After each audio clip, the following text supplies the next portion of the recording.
So, hey everyone, welcome back to my channel Legalize Hub.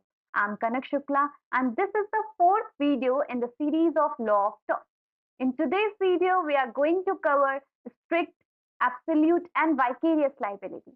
So, before starting the video, I would like to say that please do subscribe to my channel to be with me in the whole series of Law of Tort. I already uploaded the three videos on my channel in the series of Law of Tort.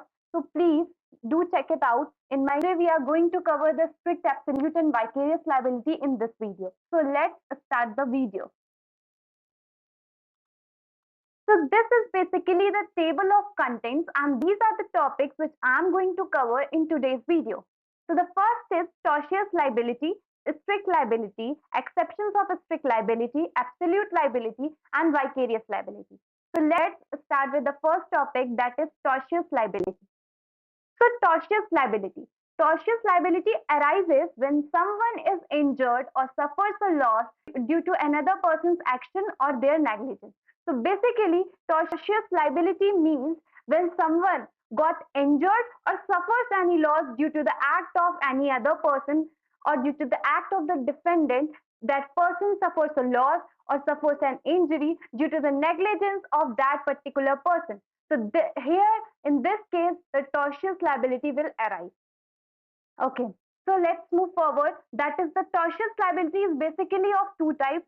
First is the fault-based liability, and second is the non-fault-based liability. So the fault-based liability is basically where the defendant's conduct was either negligent or intentional. Fault-based liability is the opposite of no fault-based liability.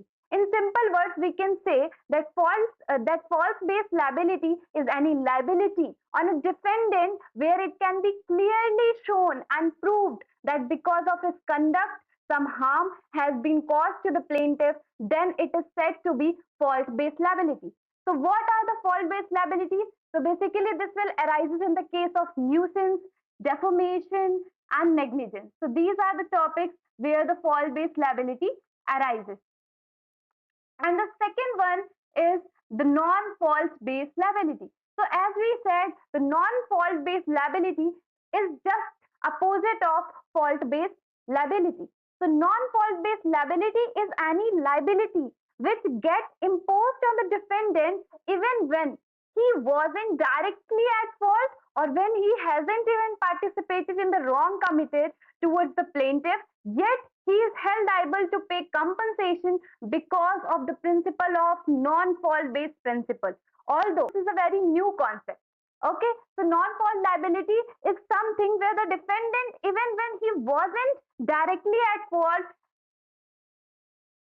still he has to pay the compensation for the damages suffered by any other person. So what are the non-fault based liabilities? So these are basically strict and absolute liability, and these are the topics which we are going to cover in today's video. So let's start with the first topic, that is strict liability. From the word strict, we can understand that the consequences of that liability is very serious, is very strict for that person who commits any nuisance or any act that is negligent and because of which any other person suffers an injury or damage.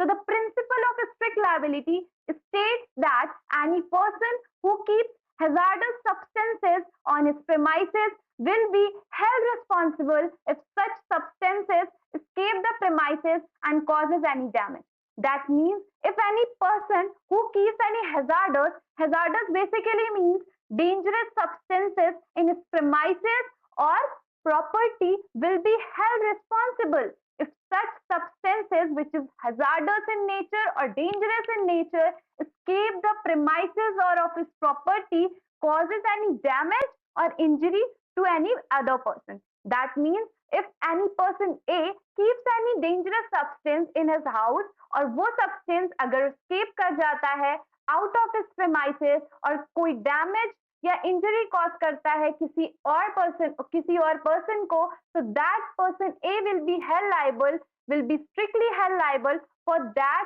negligent act, for that keeping that hazardous substances on his premises. So the concept of a strict liability evolved in the case of Rylance versus Fletcher. So this concept basically evolved from the case Rylance versus Fletcher in the year 1868. So what are the facts of this case? So F had a mill on his land, and to power the mill, F built a reservoir on his land. Due to some accident, the water from the reservoir flooded the coal mines owned by R. Subsequently, R filed a suit against F. The court held that the defendant will the court held that the defendant built the reservoir at his risk, and in course of it, if any accident happens, the defendant will be liable for the accident and escape of the material. So basically, F person is having a wheel on his land, and to power his mill, he built a reservoir on his land. By accident, the water from reservoir flooded the coal mines, which is basically owned by person R, that is Riley. R filed a suit against the F, stating that because of his act of building a reservoir on his land flooded his coal mine, so that person will be held liable for paying the compensation to the person asked. So here the court held that the defendant built the reservoir at his risk. जो defendant था उसने reservoir अपने खुद के risk में बनाया था, तो उससे जो भी कॉन्सिक्वेंसेस होते हैं, जो भी एक्सीडेंट होते हैं उसकी वजह से, उसके लिए defendant will be held liable for accident or also for the escape of the material. And also in this case, Justice Blackburn stated that the rule of law is that the person who for his own purpose brings on his land, collects and keep there anything which is likely to do mischief, he and she must keep at his own peril, and if he does not do so and it is case, so he or she is prima facie answerable to all the damages which is the natural consequence of its escape. तो justice ब्लैकबॉर्न ने ये state किया था कि जो rule of law है वो ये कहता है कि कोई पर्सन जो अपने बेनिफिट के लिए अपने लैंड में कोई चीज या तो लाता है या रखता है या कलेक्ट करता है जो कि मिस्चिफ क्रिएट कर सकती है किसी और पर्सन के साथ, बट वो अपने बिहाफ पे उस चीज को रखता है, और अगर वो चीज एस्केप होती है किसी दूसरे की प्रॉपर्टी या प्रेमाइसेस में, तो वो प्राइमा फेसाई आंसरेबल होगा for the damages that has been suffered by any other person, which is a natural consequence है उस सब्सटेंस के escape के लिए. तो यहाँ पे वो पर्सन क्या होगा, प्राइमा फेसाई आंसरेबल होगा for the damages and to pay compensation to that person who suffers injury or damage. After that, the court further stated that there are three essential elements of strict liability. तो court ने further ये बताया था कि यहाँ पे three essential elements होते हैं स्ट्रिक्ट लाइबिलिटी के लिए. For making any person held liable under strict liability there are three essential elements which plaintiff have to fulfill to prove that defendant is strictly liable for that act. First is non-natural use of land, second is escape, and third is the mischief to plaintiff. तो पहला क्या है, non natural use of land. Non natural use of land यहाँ पे हमने पहले ही पढ़ा कि स्ट्रिक्ट लाइबिलिटी यही बोलता है कि जब हम कोई हैजार्डस सब्सटेंस अपनी प्रॉपर्टी में रखते हैं, तो इट इज क्लियर हैजार्डस है, डेंजरस है, तो वो नेचुरल यूज में तो काउंट नहीं होगा.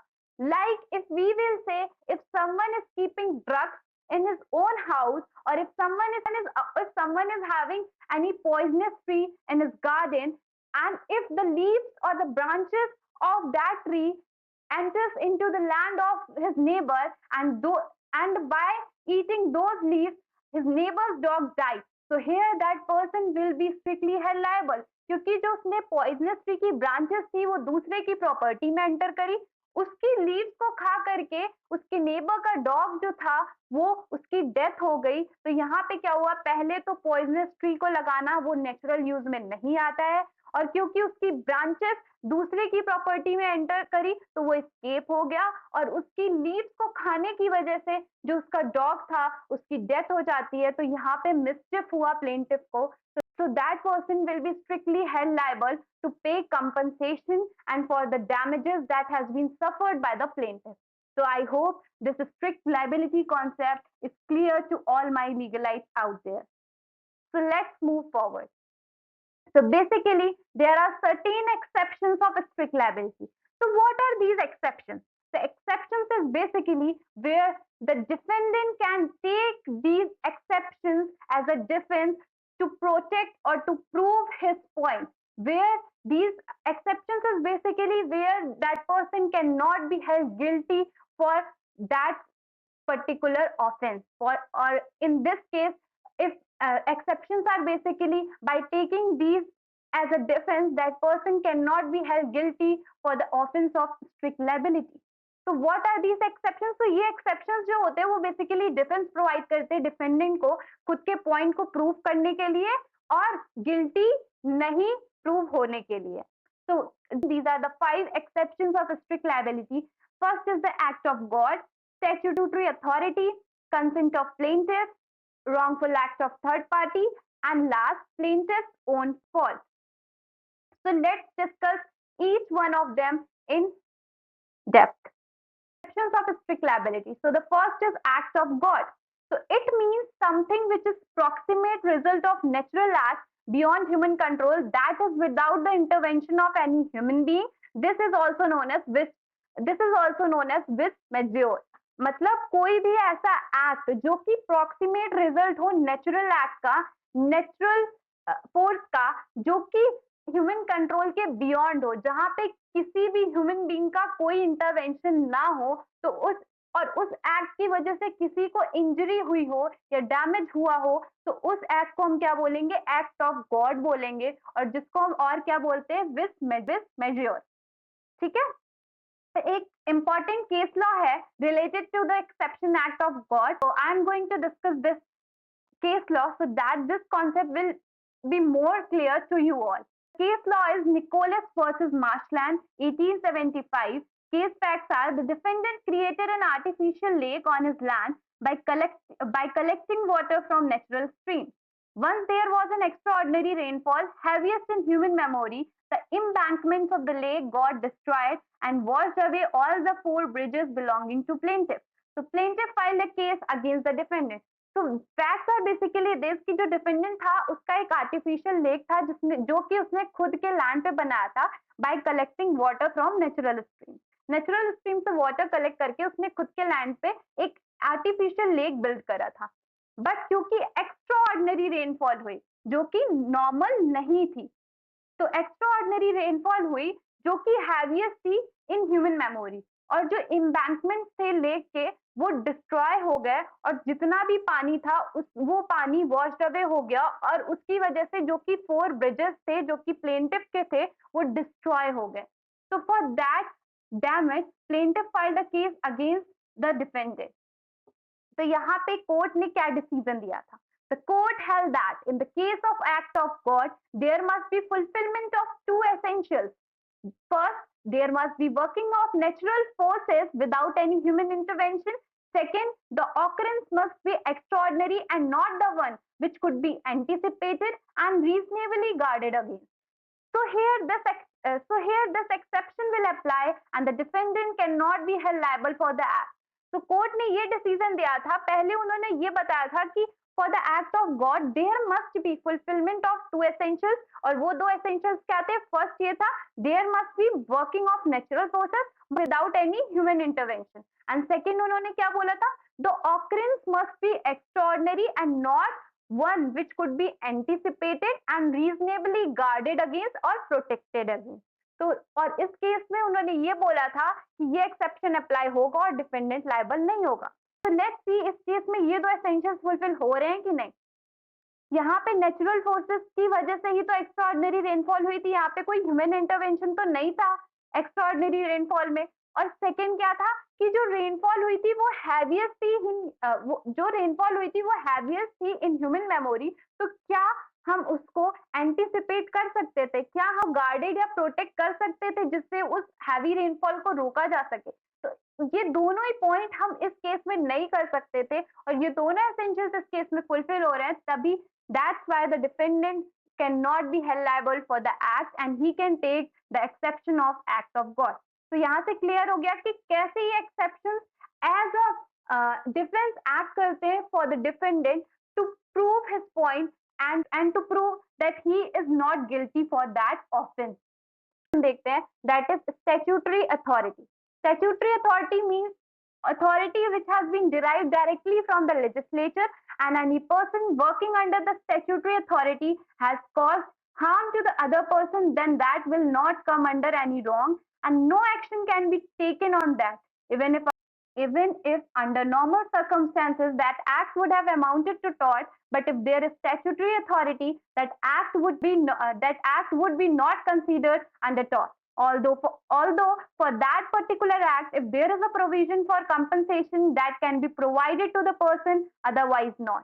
तो स्टैट्यूटरी अथॉरिटी मतलब ये होता है कोई भी एक्ट, जैसे हमने पढ़ा स्ट्रिक्ट लाइबिलिटी में सर्टेन एसेंशियल्स होते हैं, बट क्योंकि उसने वो act because of the order issued by any authority, by any organisation और बाय द लेजिस्लेचर, उसने वो एक्ट किया है, तो that person will be guarded for that act under this exception, and that person will be provided defense under this section, and that person cannot be held liable for the act that has been committed under the statutory authority, under the order issued by any legislature, and that person is not guilty of offense of strict liability. ठीक है, I hope this second is clear. Third is consent of plaintiff. The maxim volenti non fit injuria signifies this meaning: a man cannot make an excuse for an injury which he has received in fulfillment of his desire or willingly accepted to take the risk. If the person has consented either expressly or impliedly, then he can't sue for the tort. Volenti non fit injuria can also be translated as the injury voluntarily suffered is not fit for action. So basically, this exception states that if any person has given a consent for any particular act that is dangerous or hazardous, and if that person with his consent enter into that property or perform any act or accepted to take the risk, so that person cannot make the defendant held liable for the tort, because he signifies expressly or impliedly his consent for that particular act which he knows involves a risk.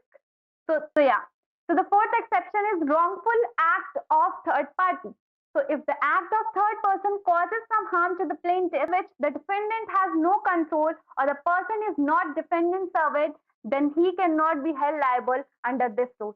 It means if due to the act of any third person, plaintiff suffers an injury, so the plaintiff cannot make the defendant held liable for that particular act, because the wrongful act has been committed by third party. Defendant have no involvement in that particular act.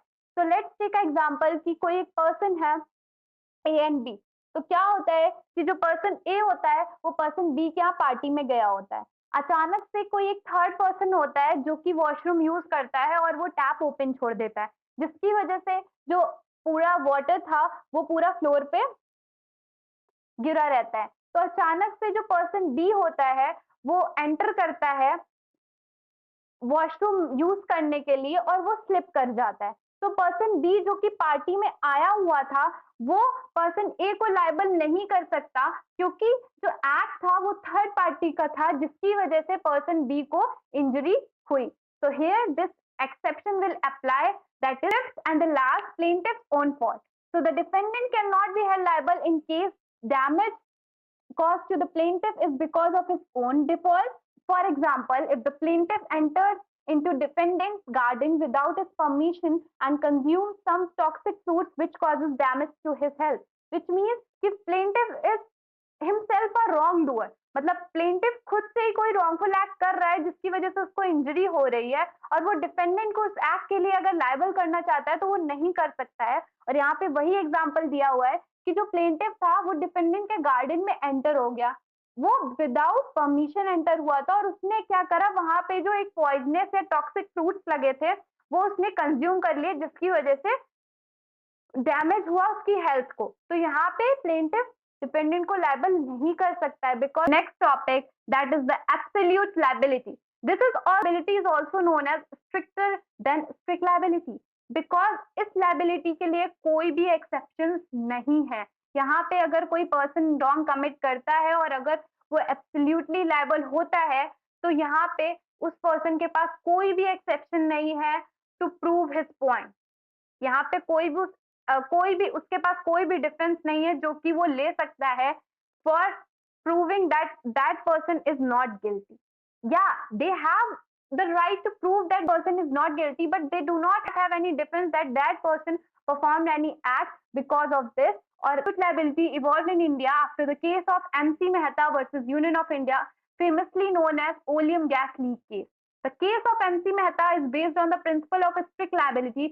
No exceptions were given, and the individual is made absolutely liable for his act. This is also known as stricter than strict liability. जो कि मैंने बोला, तो ये जो concept है absolute liability का, वो इंडिया में किस केस से आया? MC Mehta versus Union of India, जिसको हम फेमसली क्या बोलते हैं?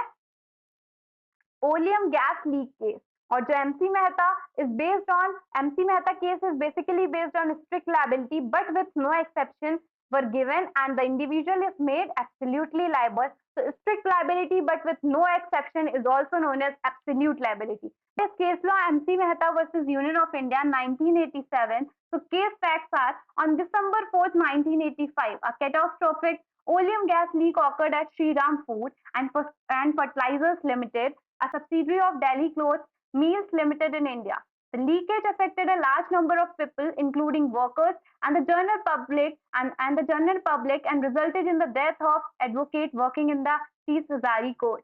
The incident was a stark reminder of the potential hazards of operating chemical plants in populated areas, especially in the wake of Bhopal gas tragedy. तो basically इस case में क्या हुआ था कि जो श्रीराम फूड फर्टिलाइजर्स लिमिटेड थे, जो कि सब्सिडरी थे दिल्ली क्लॉथ मिल्स लिमिटेड, जो कि दिल्ली में थी, तो क्या हुआ था, वहां पे ओलियम गैस लीक हो गई थी, जिसकी वजह से जो लार्ज नंबर ऑफ पीपल थे वो अफेक्ट हुए थे, और जो वर्कर्स थे और जनरल पब्लिक थी, उन्होंने बहुत सारी इंजरीज सफर करी थी। और वहां पे एक जो एडवोकेट थे जो कि 30,000 कोर्ट में वर्क करते थे, उनको उनकी डेथ हो गई थी।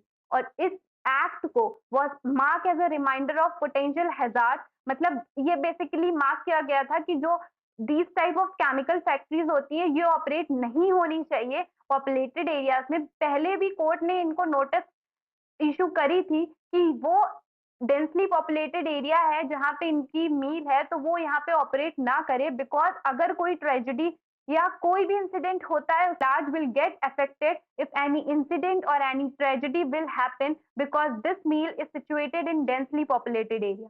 So here the court decision in this case, in the MC Mehta versus Union of India, the Supreme Court of India initiated the absolute liability principle, stating that in the case of industries like Shriram that are engaged in inherently dangerous activities, the rule of absolute liability will be applied. That is, any industry involved in hazardous activities that causes harm to the environment or the people through any accident would be held absolutely liable. तो इस case में supreme court ने ये state किया था कि industries like जैसे Shriram food and fertilisers limited थी, जो कि केमिकल इंडस्ट्रीज होती हैं, या कि वो इंडस्ट्रीज जो कि डेंजरस एक्टिविटीज में इन्वॉल्व रहती हैं, एंगेज रहती हैं, उनके लिए एब्सोल्यूट लायबिलिटी प्रिंसिपल उन्होंने क्या करा था, एब्सोल्यूट लायबिलिटी प्रिंसिपल उन इंडस्ट्रीज के ऊपर लगाया था और बोला था ये प्रिंसिपल उन इंडस्ट्रीज के ऊपर अप्लाई होगा जो कि इंडस्ट्रीज किसी हैजार्डस एक्टिविटीज में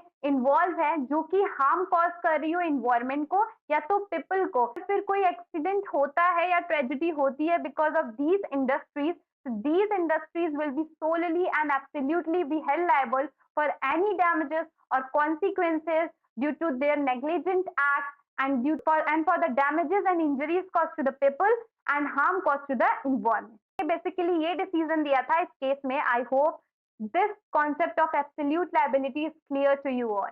And basically यहाँ पे 3 essentials बताए गए थे एब्सोल्यूट लायबिलिटी के. पहला तो यही था non natural use of land, inherently dangerous activity. तो पहला क्या था, non natural use of land, that is using the land for any hazards और dangerous purpose which is not naturally justifiable and carrying any dangerous activity. मतलब किसी land का हम non natural use कर रहे हैं और वहां पे हम कोई डेंजरस एक्टिविटी कैरी ऑन कर रहे हैं, तो और जिसकी वजह से if that particular substance escape This causes mischief to the plaintiff, which means if any person is doing non-natural use of land, that means carrying inherently dangerous activity on his land and also keeping any inherently dangerous substance on his land.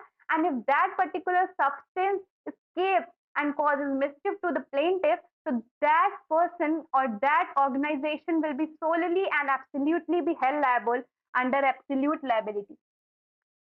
So let's move forward towards our last topic of this video, that is vicarious liability.